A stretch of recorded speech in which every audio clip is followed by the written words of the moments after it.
देखो ऐसा है कि फ्योदोर दोस्तोयेव्स्की जो है ना, अगर उसको तुमने डेप्थ में जाके पढ़ लिया देन प्रॉबली पूरे रशियन लिटरेचर में तुम्हें उसके ऊपर कोई नहीं मिलने वाला। एंड डेप्थ में पढ़ोगे तो ही समझ आएगा मैं ऐसा क्यों बोल रहा हूँ। और यहाँ पे एक वीडियो है जिसमें पूरे टूल्स दिए हुए हैं कि कैसे पढ़ना है, वो एंड स्क्रीन पे भी आ जाएगी, तुम उस टाइम देख सकते हो। अब मैं ये इसलिए नहीं कह रहा क्योंकि आज हम ब्रदर्स कैरामजोव के ऊपर बात करने जा रहे हैं, नहीं। मैंने कुछ साल पहले क्राइम एंड पनिशमेंट जब पढ़ी थी ना, उस बुक का मुझ पर इतना इम्पैक्ट रहा कि जो मैंने बुक लिखी है ना, जो पब्लिश होने वाली है, which is about redemptive forces of love, उसके अंदर काफ़ी सारे कैरेक्टर्स हैं जो दोस्तोयेव्स्की की क्राइम एंड पनिशमेंट से इंस्पायर्ड हैं। एंड वो बुक भी बहुत जल्दी पब्लिश हो जाएगी, हर वीडियो के डिस्क्रिप्शन में उसका लिंक आपको मिल जाएगा। एंड अब हम बात अगर कर रहे हैं ब्रदर्स कैरामजोव की, मैं आपको एक बात बोलना चाहूँगा बहुत सिंपल वर्ड्स में कि अगर आपको ह्यूमन एग्जिस्टेंस और जो उसकी सफरिंग है उसको बिल्कुल स्टार्क फॉर्म में देखना है, डेप्थ में पढ़ते हुए, अगर आपको ये देखना है कि मोरालिटी और रैशनैलिटी के बीच में जो डिबेट हो सकती है वो कितनी गहरी जा सकती है, अगर आपको कहीं ना कहीं ये देखना है कि लव और लस्ट की बैटल कैसे एक लव ट्रायंगल के अंदर प्ले हो सकती है, एंड अगर आपको ये देखना है कि पूरा जो एक सोशल डायनामिक रहेगा जहाँ पे हम फेथ, ब्लाइंड फेथ, रैशनैलिटी, उसके अराउंड एक रेवोल्यूशन होता हुआ देख सके, और वो भी मतलब कंसंट्रेट किया हुआ एक फैमिली के अंदर, तो ब्रदर आई से प्रॉबली आपको ब्रदर्स कैरामजोव पकड़नी चाहिए, बिकॉज दोस्तोयेव्स्की ने उसके अंदर बहुत अमेजिंग काम किया है। ओके दोस्तों, तो अब हम करने जा रहे हैं पार्ट 1 का एनालिटिकल ब्रेकडाउन। देखो इस पॉइंट में लोगों को तो मैं कह देता हूं कि वीडियो को यहाँ पॉज कर दो अगर तुमने बुक नहीं पढ़ी हुई है, और बाद में रिवॉच करना एनालिटिकल ब्रेकडाउन जब तुम पढ़ लोगे।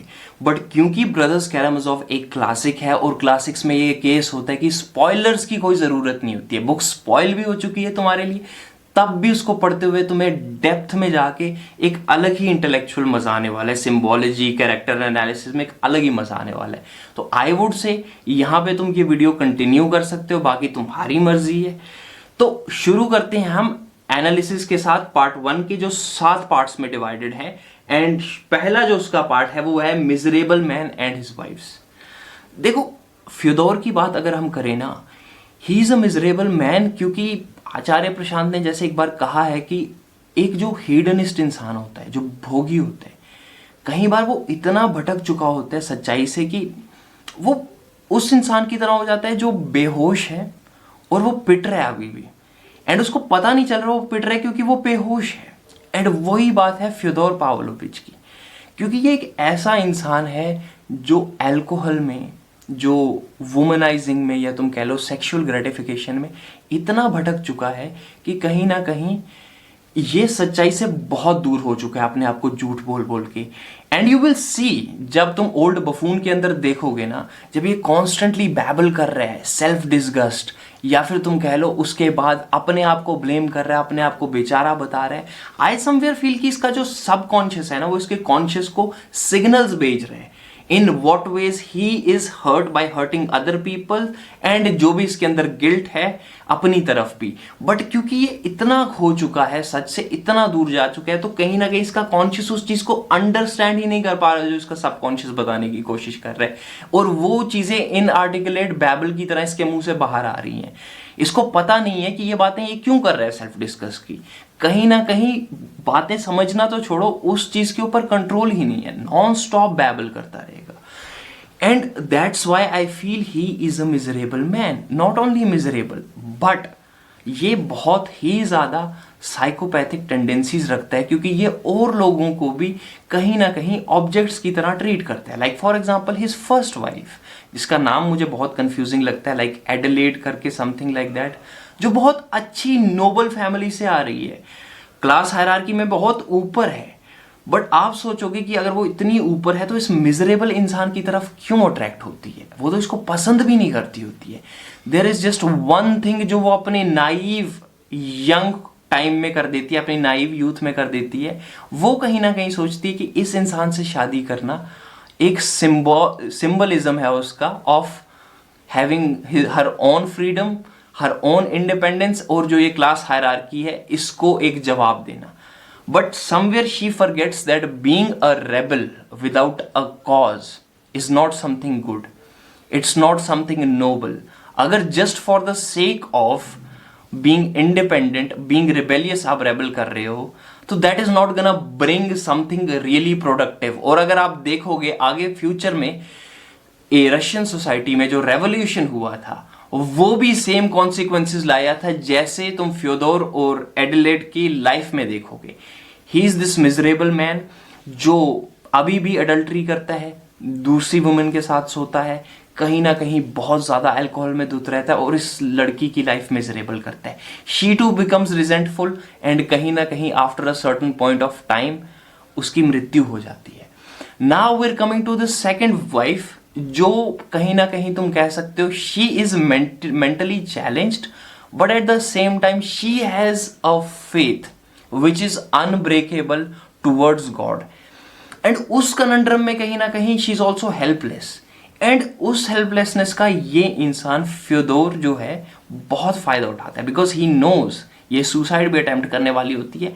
इसके पास वो वाली कंडीशन है कि एक तरफ कुआं और एक तरफ खाई, तो ये चूज कर लेती है फ्योदोर को, जो नेचुरली इसको इसकी इनोसेंट ब्यूटी के लिए ही पकड़ता है और इसको भी एक्सप्लॉइट करता है। चलो पहली वाइफ के केस में ये तो था कि वो थोड़ी डोमिनेंट थी, बट इसके केस में पता क्या है, ये बहुत ही ज्यादा मीक है, ये कुछ कह नहीं सकती। तो फ्योदोर की जो हीडनिस्टिक टेंडेंसीज हैं वो इतनी बढ़ जाती है कि वो घर पे नॉनस्टॉप अल्कोहलिज्म कंटिन्यू करता है, घर पे ऑर्जीज बिगिन करता है और लड़कियों को घर पे लाता है। And that is a place जहां पे फ्योदोर और ज्यादा हीडनिज्म के ट्रैप के अंदर डूबता जाता है। Now we have to understand. अब हम आते हैं दूसरे पॉइंट के अंदर, which is man of blind faith, जो है फ्योदोर का servant Grigory. Now I am saying why he is a man of blind faith, क्योंकि he is a Christian person and वो जानता है कि जो उसका मास्टर कर रहा है all that is very morally degrading. उसको पता है, वो उसके लिए उसको डांटता भी है, कई बार पीट भी देता है अपने मास्टर को, बट वो ब्लाइंडली लॉयल है इस इंसान की तरफ। इवन उसकी वाइफ भी इसको कहती है कि हम इसको छोड़ क्यों नहीं देते हैं, बट ही टेल्स हर कि you know nothing about loyalty. And कहीं ना कहीं मुझे लगता है ये सिंबोलॉजी है कि वो इंसान की जो तुम सोसाइटी में देखोगे फेथ प्रैक्टिस तो कर रहे हैं, बट वो स्क्रिप्चर्स में पढ़ नहीं रहा कि वो पढ़ क्या रहा है एक्चुअली। तुम ऐसे बहुत लोग जानते हो जो पूजा पाठ करते हैं, बट वो पूजा पाठ क्या कर रहे हैं उसको पढ़ने की कोशिश नहीं करते, स्क्रिप्चर्स को अंडरस्टैंड नहीं करने की कोशिश करते। मैं ये नहीं कह रहा कि उन लोगों को रिबेलियस बन जाना चाहिए उन स्क्रिप्चर्स की तरफ और उनको क्रिटिसाइज करना चाहिए, बट एटलीस्ट जानो तो सही उन स्क्रिप्चर्स में पढ़ क्या रहे हो। आई फील जो सिचुएशन है ग्रेगरी की वो यही है, और तुम आगे ये सिचुएशन और अनफॉल होते हुए देखोगे। वो ब्लाइंडली इसकी तरफ लॉयल है फ्योदोर की तरफ, तो उसको प्रोटेक्ट भी करेगा, हाँ डांटेगा भी, बट ये मेरे हिसाब से एक ब्लाइंड लॉयल्टी हो जाती है। क्योंकि जब उसके पहली वाइफ की डेथ हो जाती है, जो उसका फर्स्ट सन होता है मित्या या दिमित्री फ्योदोर का, उसको ये पालेगा बिकॉज ही नोज कि उसका जो मास्टर है वो बहुत ज्यादा हीडनिस्टिक पर्सन है, तो कहीं ना कहीं उसका ख्याल भी रखेगा टू अ पॉइंट जहां तक उसकी जो वाइफ थी फर्स्ट वाइफ, उसका कोई फ्रेंड आके दिमित्री को ले नहीं जाता, अपनी गार्डियनशिप में नहीं रखता। Now coming back to Gregory and Fyodor, जब उसकी सेकेंड वाइफ सोफिया की डेथ हो जाती है, तो उसके जो छोटे बच्चे होते हैं तो उनको भी उस टाइम पे ग्रेगरी ही पाल रहा होता है, बिकॉज आफ्टर दैट फ्योदोर इतना ज्यादा हीडनिज्म में डूब चुका होता है कि उसको अपना होश नहीं होता। सो दिस मैन ग्रेगरी जो आइवान और अलियोशा को पाल रहा होता है, उस टाइम भी obviously some other person comes, जो मतलब इसकी पहले गार्डियन थी सोफिया की, वो उनको लेके जाती है एंड फिर वो उनको पालती है, विच इज ऑब्वियसली अंडरस्टूड कि उस टाइम भी Fyodor fails as a father, and उस टाइम भी ग्रेगरी जो है वो एक मैन ऑफ ब्लाइंड फेथ है, जो जानता है कि उसका जो मास्टर है वो बहुत गलत कर रहा है, बट सोसाइटी में वो उसको प्रोटेक्ट करेगा, जो आपको आगे भी दिख जाएगा स्टोरी के अंदर, बट वो उसको छोड़ेगा नहीं, which is very very preposterous to me. अब उसके आगे हम आ जाते हैं पोर्ट्रेट ऑफ ह्यूमैनिटी पे। अब जब मैं कह रहा हूं पोर्ट्रेट ऑफ ह्यूमैनिटी, तो इसका क्या मतलब है? देखो, हम ह्यूमंस की कंडीशन क्या है, कहीं ना कहीं वो जो ये तीन ब्रदर्स हैं ना, कैरामाजोव ब्रदर्स, पहला दिमित्री यानी मित्या, दूसरा आइवान, तीसरा एलेक्सी या फिर लियोशा। हमारी इन तीन सन्स का बहुत अच्छा पोर्ट्रेल करती है ह्यूमैनिटी। क्यों? पहला है दिमित्री, जो अपनी बॉडी के साथ बहुत आइडेंटिफाई करते हैं, उसकी बॉडी मस्कुलर है, वो उसका ख्याल रखता है, एंड साथ में जो बॉडी की डिजायर्स है वो उनके साथ बहुत ज़्यादा क्लिंग करता है। आगे जाके तुम्हें स्टोरी में और पता चलेगा, पार्ट 1 में ही हम डिस्क्राइब करेंगे कि कैसे वो लस्ट में भी गिवन कर देते हैं।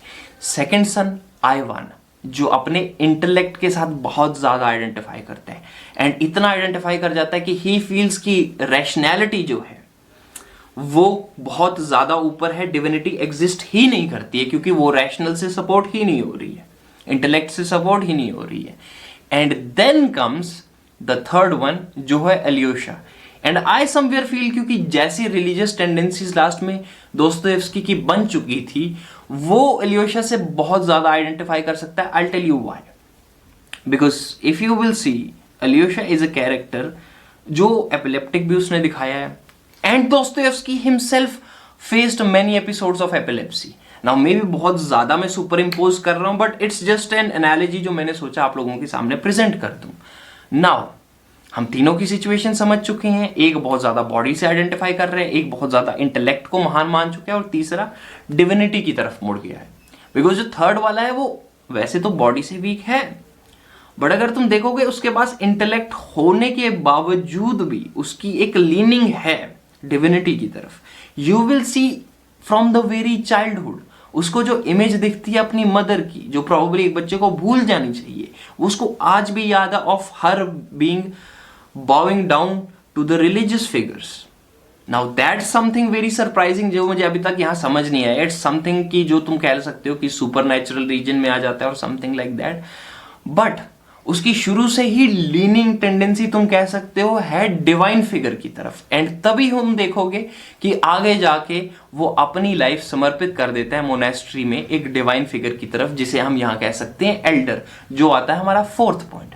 अगर तुम देखोगे तो डिवाइन फिगर के सामने वो जाके अपनी पूरी लाइफ ही सरेंडर कर देता है। He want to go on a spiritual path. And अगर मैं कहूं कि एल्डर को मैं डिवाइन फिगर यहां क्यों कह रहा हूं, बिकॉज कहीं ना कहीं तुम देखोगे कि एल्डर के पास वो ताकत है कि अगर कोई मंक एक मिरेकल भी परफॉर्म कर रहा है, एक एल्डर उसको नलिफाई कर सकता है just because of the fact कि उस मंक ने कहीं ना कहीं कोई रूल तोड़ा है। तो उसको अगर तुम डिवाइन फिगर नहीं कंसिडर करोगे, I don't know what you can consider it, but I thought कि यहां पे एक बहुत अच्छी एनालॉजी बन रही है। सो अब इस डिवाइन फिगर के पास एलियोशा अपनी पूरी फैमिली की एक मीटिंग भी लेके आता है, जहां पे तुम देखोगे जो कैरेक्टर्स की कहीं ना कहीं टेंडेंसीज हैं वो फट के बाहर निकल रही हैं। तुम वहां पे देखोगे कि ये जो ओल्ड बफून है फ्योदोर, उसकी जितनी भी सेल्फ डिस्गस्ट, रिजेंटमेंट अपनी तरफ और बाद में डिनर करते हुए बाकी चर्च की तरफ, सोसाइटी की तरफ वो निकल के आ रही है। तुम वहीं पे देखोगे आइवान जो है और एक एलेक्जेंड्रोविच जो है, इवन तो एलेक्जेंड्रोविच तो एक बूढ़ा इंसान है, थोड़ा बहुत वो रिबेल करता है, बट एल्डर के सामने फिर भी अपनी रैशनैलिटी को साइड रख के रिस्पेक्टफुली बैठता है। But Ivan is a person who is so much identifying with his intellect कि जहां पे बात आती है वो क्वेश्चन करता है ना, how much it is right, how much it is wrong, वो आपके ऊपर डिपेंड करता है सोचना। एंड तुम देखोगे कहीं ना कहीं दिमित्री भी जब वहां पे आता है, जो अपनी बॉडी से उतना ही आइडेंटिफाई करता है, अपने सेंसुअल डिजायर से उतना ही आइडेंटिफाई करता है कि वो अपने फादर से लड़ना शुरू कर देता है। क्यों?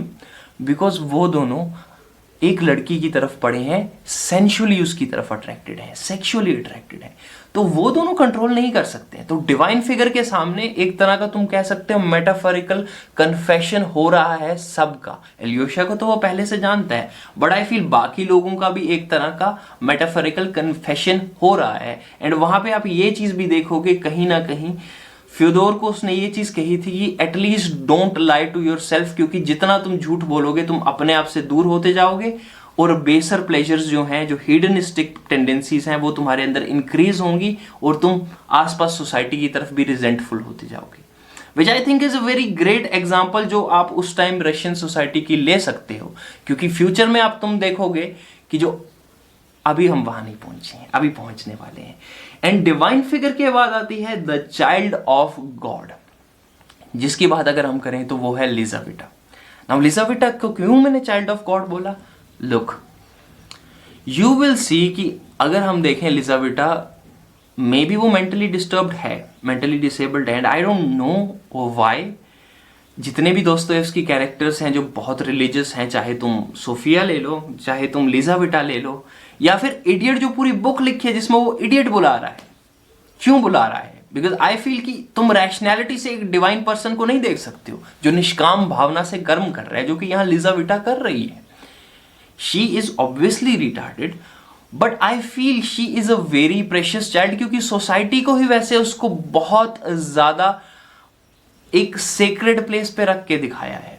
उसको लोग ऑब्वियसली, उसका फादर उसको बुरी तरह ट्रीट करता है, बट जब वो गलियों से जाती है लोग उसको प्रोवाइड करते हैं, उसको कपड़े देते हैं, उसको पैसे देते हैं, उसको खाने को देते हैं।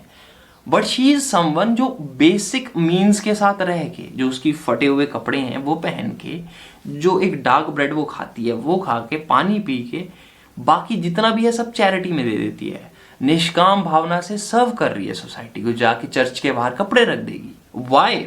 बिकॉज शी फील्स कहीं ना कहीं उससे ज्यादा दूसरे लोगों को जरूरत पड़ेगी, as far as I can interpret that. उसको लगता है कि जो उसको पैसे दिए हैं वो अगले इंसान को देती है, लाइक कंप्लीट निष्काम भावना से सर्व करना। कैन यू और I do it? Probably not. Idiot के अंदर अगर तुम देखोगे जो मेन कैरेक्टर है, he can do that. Well, idiot के ऊपर अभी हम नहीं जाते, वापस आते हैं। अब दिस वेरी पर्सन जो मैंने तुम्हें कहा, ruin of society, who is Fyodor, बहुत ज्यादा स्पेकुलेशन लगाई जाती है that he sexually exploited Lizaveta. Now कहीं ना कहीं अगर तुम देखोगे, व्हाट इज दिस, रेवोल्यूशन के टाइम पे एक ये चीज थी कि जो इंटेलेक्चुअल्स थे उन्होंने काफी बहुत सारे रिजेंटफुल लोगों को मोटिवेट किया to go and bring a revolution. इनको इंस्पायर किया गया है, the people who are resentful, which is probably Fyodor right now here. And वही इंसान जाके डिविनिटी को अटैक करता है, because communism said there is nothing like religion, it is the opium of masses. तो वो जाके एक्सप्लॉइट कर रहा है लिजाविटा को, which genuinely feels like a person who is believing in divine. तो वहां से एक अनहोली चीज जो तुम कह सकते हो, एक सूडो इंटेलेक्चुअल निकल के आता है, वो है Smerdyakov. I mean it's a very tough name, but probably अगर तुम स्पेक्यूलेशंस इस तरह से ले जा रहे हो तो ही इज दिस नाजायज औलाद ऑफ फ्योदोर। तो वो जो इंसान है, अगर तुम उसको पहली नजर से देखोगे, वो इंटेलेक्चुअल बनने की कोशिश कर रहा है, आइवान को अपीज करने की कोशिश कर रहा है। अब आइवान कौन है? An intellectual who wants to bring the revolution. कौन सा रेवोल्यूशन? जो कम्युनिज्म के थ्रू आया था। तो who is Ivan actually here? और वो स्यूडो इंटेलेक्चुअल क्यों बनना चाहता है? बिकॉज अगर तुम शुरू में देखोगे तो वो लाइब्रेरी में बुक्स में इंटरेस्टेड नहीं है। वो किस में इंटरेस्टेड है? Basically when he becomes a soup maker, वो मॉस्को जाता है, तो वहां पे वो सूट्स एंड बूट्स में इंटरेस्टेड है। Among the two worlds he is interested in the material goods. अब मटीरियल गुड्स अटेन करने के लिए, see there are two type of people who don't believe in God. The first one who think like Ivan की rationality ऊपर है, and the second one जो just convenient समझते हैं रैशनैलिटी की तरफ मुड़ने को, क्योंकि रिलीजन की तरफ मुड़ना इतना कन्वीनियंट उनके लिए नहीं है। अगर तुम इस चीज को देखना चाहोगे, देयर आर मेनी पीपल जो रिलीजन को एक कन्वीनियंस की तरह देखते हैं। जब कर सकें प्रैक्टिस तो करेंगे, जब नहीं कर सकते अपने जमीर के खिलाफ चले जाएंगे। एंड ऐसी एक स्टोरी आप देखोगे कहीं ना कहीं इसके ऊपर डिबेट करते हुए खुद स्मिर्दकोव दिखेगा आपको। So that's why I called him a pseudo intellectual, जो अपने मटेरियल गोल्स को पाने के लिए ऐसा कर रहा है। एंड यू विल सी कि यहां पे आइवान बोलता है कि these people are the very first one which will serve the purpose of revolution, और which will come the first for the purpose of revolution. Because revolution एक बहुत प्रॉमिसिंग आइडिया लेके आ रहा है। With intellect it is bringing the idea of equality. तो that's why I feel कहीं ना कहीं कि स्मिर्दकोव जो है वो इंसान है जो कहीं ना कहीं सूडो इंटेलेक्चुअलिज्म के साथ रिलीजन को टैकल करने की कोशिश कर रहा है। नाउ इसके साथ मैं तुम्हें यह बोलना चाहूंगा कि पहला पार्ट खत्म हो रहा है between this oscillation of love and sensation. देखो यहां पे हमें क्लियरली पता चल रहा है कि दिमित्री एक ऐसा इंसान है जो अपनी बॉडी से बहुत आइडेंटिफाई करते हैं। उसके पास इंटेलेक्ट है और उसके पास डिविनिटी का ऑप्शन भी है, but you have to see this. Katerina Ivanovna who is a really good person, जो एक फैमिली सेटल करना चाहती है, जो beauty and the beast myth concept के साथ तुम देखोगे, देख सकती है कि दिमित्री के अंदर पोटेंशियल है। She wants to save this person, इस बीस्ट को टेम करना चाहती है, but there is always one rule, you can only save those people who can be saved. But यहां पे अगर तुम देखोगे, Dmitri can't be saved because वो अपनी बॉडीली प्लेजर से इतना आइडेंटिफाई कर चुका है that there comes this sensational person, जिससे वो ही नहीं उसका फादर भी बहुत ज्यादा अट्रैक्टेड है, जिसका नाम है Grushenka. Somewhere I feel this Grushenka is that siren archetype, जिसकी तरफ जब लोग अट्रैक्ट होते हैं उनको पता होता है कि वो बर्बाद होने वाले हैं। सायरन अगर तुम देखोगे, ओडिसियस के अंदर एक कैरेक्टर नहीं, एक क्रिएचर होता है जो अपने खूबसूरत गाने सुना के सेलर्स को अपनी तरफ अट्रैक्ट करती हैं एंड देन उनको डिवावर कर जाती हैं। दिमित्री को पता है he is leading towards a path जहां पे वो डिस्ट्रॉय होने जा रहा है, but he can't help himself. Same is the case with his father, even though उसका फादर जो है वो कहीं ना कहीं अपने आप को झूठ बोल के कन्विंस कर देते हैं। उस रीजन तक अभी भी मित्या दिमित्री नहीं पहुंचा है। He knows he is doing wrong, but he can't control himself because वो बॉडी से बहुत ज्यादा आइडेंटिफाई कर चुके हैं। एंड आई फील यहां पे जो केस है वो खत्म होता है and you will see Grushenka, she is actually that kind of siren who knows how to live the people. तुम उसके वो उस चैप्टर में देखोगे जहां वो इंट्रोड्यूस होती है और कैटरीना से बात हो रही है and all of a sudden she shows her true colours. तो इन सब सिंबल्स के साथ, इन सब कैरेक्टर्स के साथ और ये जो भी नैरेटिव सुनाया है, इसके साथ आई फील पार्ट 1 में स्टोरी के सारे कैरेक्टर्स एस्टैब्लिश हो चुके हैं, स्टेज सज चुका है।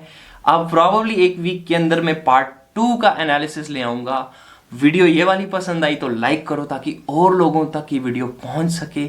अपने जो तुम्हारे कमेंट्स हैं वो कमेंट सेक्शन में जाके शेयर करो, बिकॉज टू एंड फ्रो एक डायलॉग चलना चाहिए। हो सकता है कहीं पे तुम्हारा पर्सपेक्टिव डिफरेंट हो, I would love to hear that. Subscribe करो ऐसी और वीडियोस के लिए, किसी के साथ शेयर करो जो तुम्हारा रीडर बडी हो, और अगर नहीं है ढूंढो एक रीडर बडी, उसके साथ ये वीडियो शेयर करो। I will see you in the next video.